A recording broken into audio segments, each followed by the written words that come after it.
नमस्ते। हिंदी कक्षा में आपका स्वागत है। आइए आज हम लोग बात करते हैं गलता लोहा पाठ का, जिसके लेखक हैं शेखर जोशी।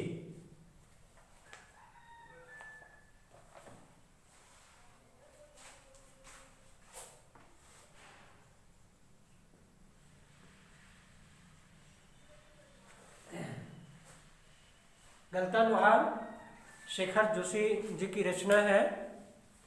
हिंदी साहित्य के इतिहास में शेखर जोशी जी का नाम स्वर्णाक्षरों में लिखा जाने वाला है, क्योंकि इन्होंने हिंदी साहित्य को काफ़ी समृद्ध बनाया है।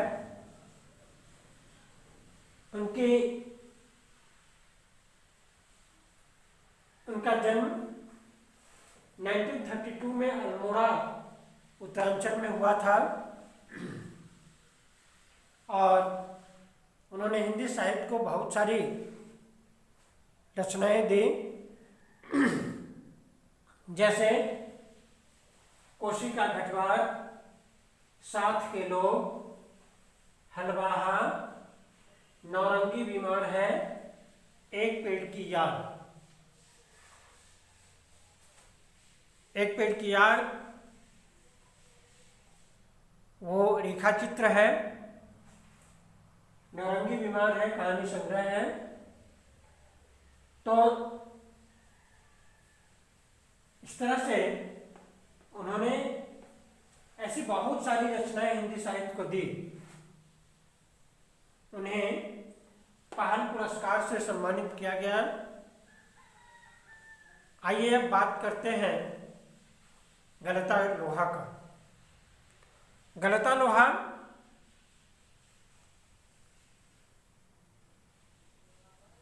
शेखर जोशी जी की एक प्रमुख रचना है। वैसे शेखर जोशी जी समाज के एक प्रबल चितेरा हैं। समाज में जो विसंगतियां हैं, जो भेदभाव है, जो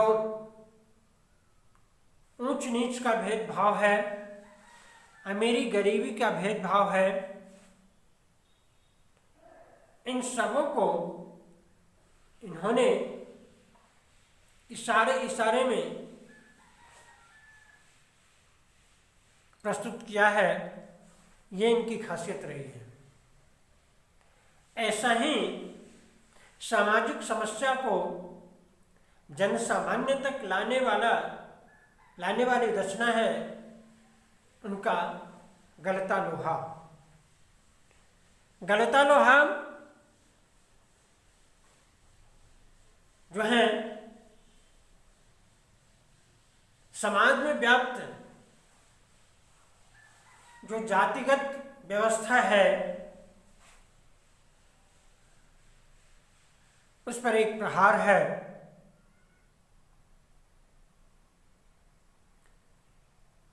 समाज के उच्च श्रेणी कहे जाने वाले ब्राह्मण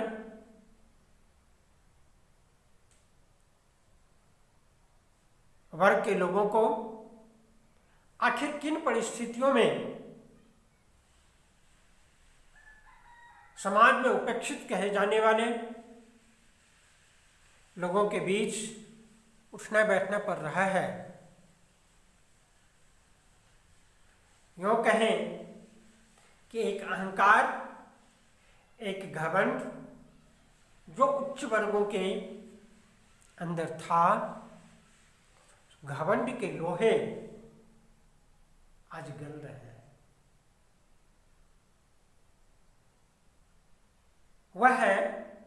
यही है गलता लोहा।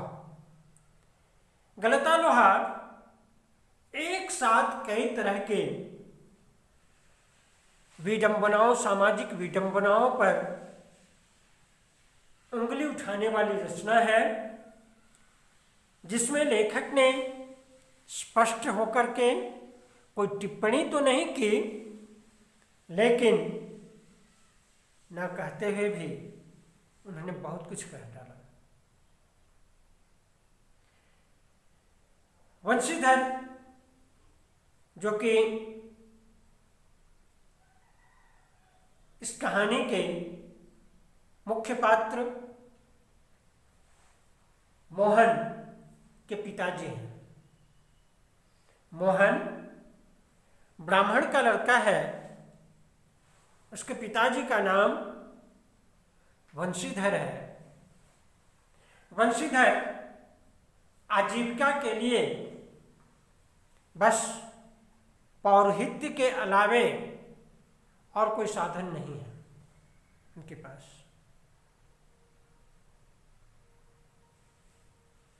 बूढ़े हो गए हैं, बुढ़ापा के कारण अब उनमें उपवास करने की क्षमता समाप्त होने की स्थिति में बर्दाश्त नहीं होता है उपवास करना। लेकिन रुद्री पाठ करने जाना है यजमान के पास में। मोहन चाह कर के भी पिता के इस काम में अपना सहयोग नहीं कर पा रहे हैं, लेकिन पिता का सहयोग करना चाहते हैं। वो हसुए को लेकर, कुंद हसुए को लेकर घास काटने चले जाते हैं। मोहन विलक्षण प्रतिभा का संपन्न बालक है। उसे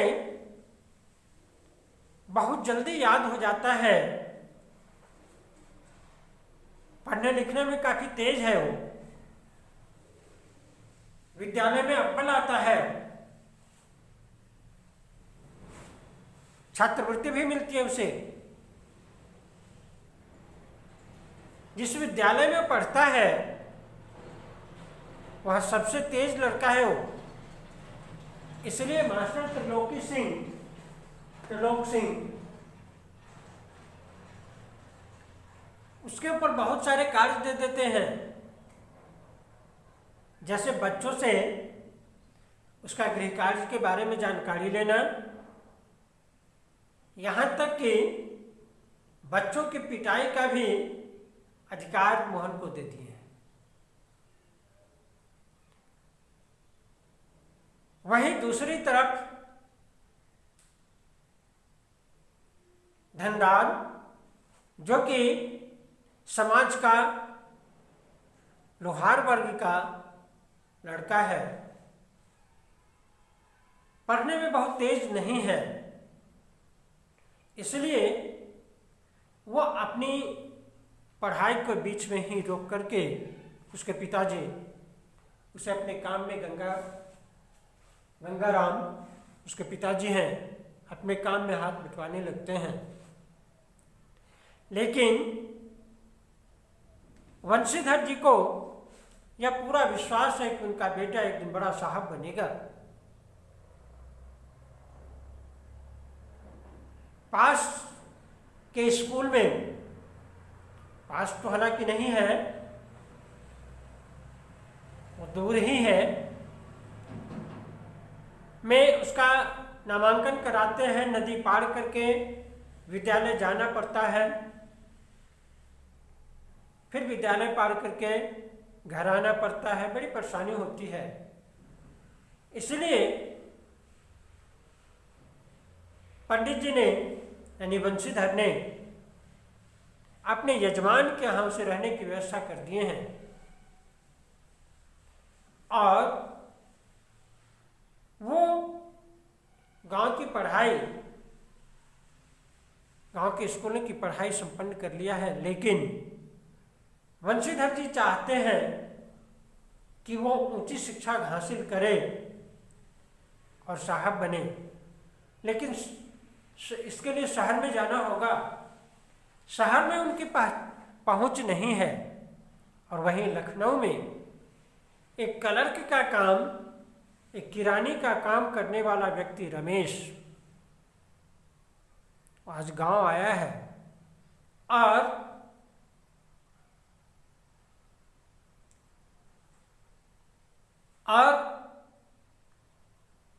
वंशीधर जी उससे कह करके उसे भेजते हैं, वो उसे कहते हैं कि आप इसकी पढ़ाई में सहयोग करें।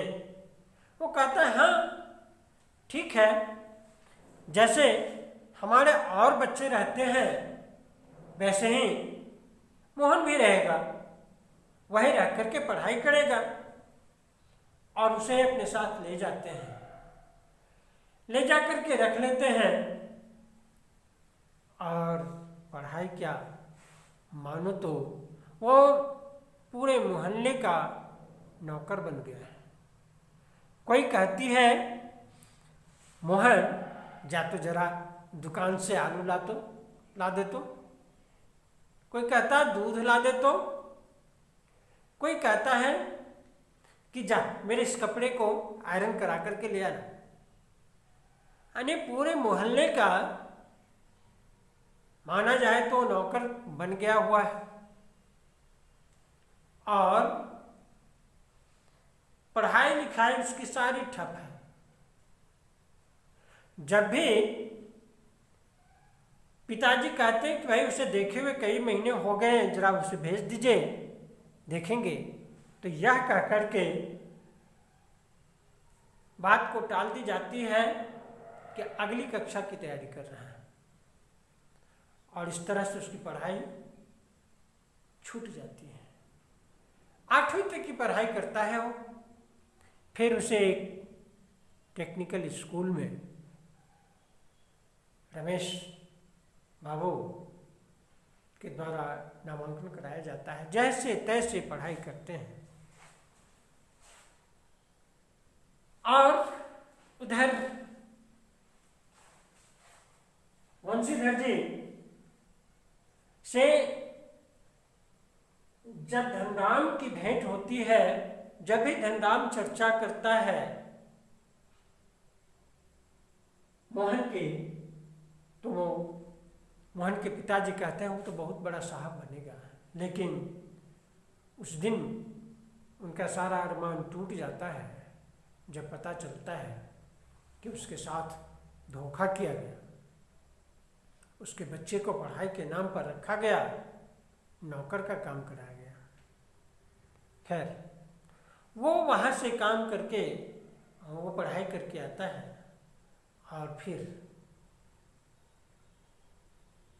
मोहन एक दिन अपने हंसुए की धार तेज कराने के लिए अपने मित्र धनराम के पास पहुंचता है। सामाजिक बंधन इतने हैं कि ब्राह्मण वर्ग के लोग लोहार के यहाँ बैठना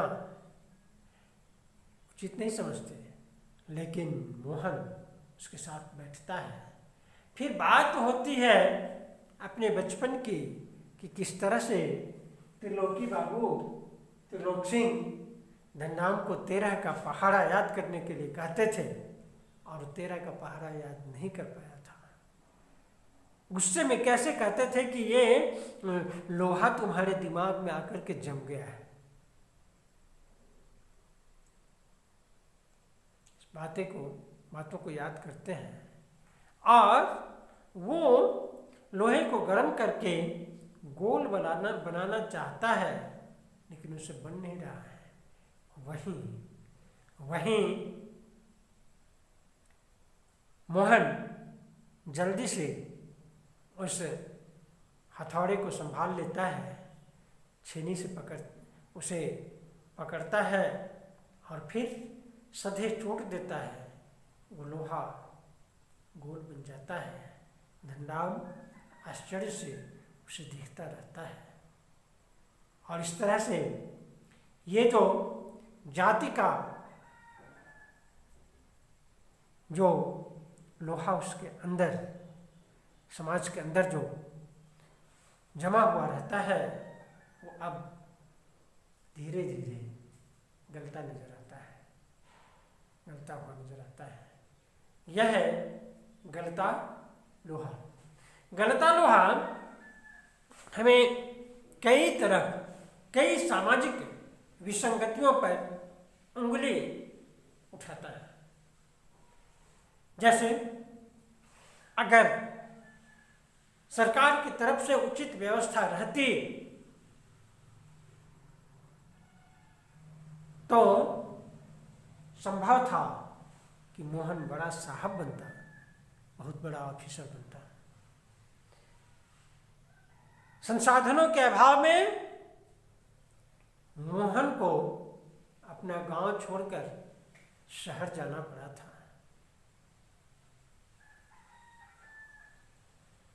दूसरा कि सामाजिक विसंगतियों के अंतर्गत किस तरह से समाज में उपेक्षा की दृष्टि से देखा जाता था पिछड़ी जाति के लोगों को, जिसका जीता जागता नमूना धनराम के रूप में देखा जा सकता है कि किस तरह से कुल्हाड़ का बच्चा है तो उसके ऊपर व्यंग बाण चलाए जाते हैं, एक से एक बातें उसे कही जाती हैं। तीसरी विसंगति ये कि समाज में कैसे कैसे लोग हैं जो ठगने का काम करते हैं, जो अपना उल्लू सीधा करने का काम करते हैं, दूसरों को के भविष्य से उन्हें कोई लेना देना नहीं। ये रूप रमेश बाबू में है, जो कि जिसे नौकर की जरूरत थी और उसने वंशीधर जी से यह कहा कि मैं आपके बेटे को अच्छी तरह से तालीम दिलाऊंगा, अच्छी तरह से पढ़ाऊंगा, और वो ले जाकर नौकर का काम करवाते थे, पढ़ाई नहीं। जब पढ़ न सका तो दलील देने लगे कि भाई कितने ऐसे हैं जो बीए एमए कर चुके हैं, कहाँ नौकरी मिलती है, इसलिए कुछ तकनीकी जानकारी वाली पढ़ाई कराइए। तो यह भी एक ठगने वाले व्यक्ति का चित्र भी हमारे सामने आता है। समाज में ऐसे लोगों की कोई कमी नहीं है, भरा पूरा है हमारा समाज।